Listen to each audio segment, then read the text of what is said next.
ചുവന്നുള്ളിയുടെ തൊലി കളയുന്നത് ഇനി ഇരട്ടിപ്പണിയല്ല. കിടിലം ടിപ്സ് ഇതാ. ഭക്ഷണത്തിന് രുചിയും മണവും അല്പം കൂടുതൽ നൽകാൻ ഒരു പ്രത്യേക കഴിവാണ് ചുവന്നുള്ളിക്കുള്ളത്.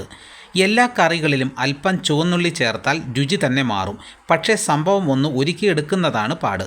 ആ മെനക്കേട് കൊണ്ട് പലരും ഇത് ഇടാറുമില്ല. നേർത്ത തൊലിയും വലിപ്പക്കുറവും കാരണം ആണ് ഇത് വൃത്തിയാക്കാൻ പാട്. എന്നാൽ എളുപ്പത്തിൽ ഉള്ളിത്തൊലി കളഞ്ഞെടുക്കാൻ കുറച്ച് ടിപ്സ് ഞാൻ പറഞ്ഞു തരാം.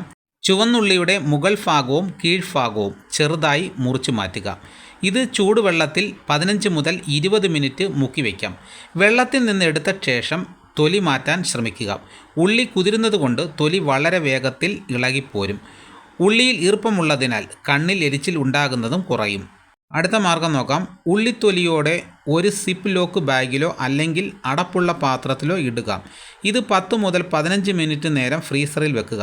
തണുത്തതിന് ശേഷം പുറത്തെടുത്ത് തൊലി കളയാൻ ശ്രമിക്കുക. തണുപ്പ് കാരണം തൊലി എളുപ്പത്തിൽ അടർന്നു വരും. കൂടാതെ ഉള്ളിയിൽ അടങ്ങിയിട്ടുള്ള കണ്ണെരിച്ചിലുണ്ടാക്കുന്ന സംയുക്തങ്ങളുടെ പ്രവർത്തനക്ഷമത കുറയുന്നത് കാരണം കണ്ണിൽ നിന്ന് വെള്ളം വരുന്ന ബുദ്ധിമുട്ടും ഒഴിവാക്കാം. അപ്പോൾ ഈ രീതിയിലൊക്കെ നമുക്ക് ഉള്ളിയുടെ തൊലി എളുപ്പത്തിൽ കളയാവുന്നതാണ്. ഇതോടുകൂടി വീഡിയോ ഇവിടെ പൂർണ്ണമാകുന്നു.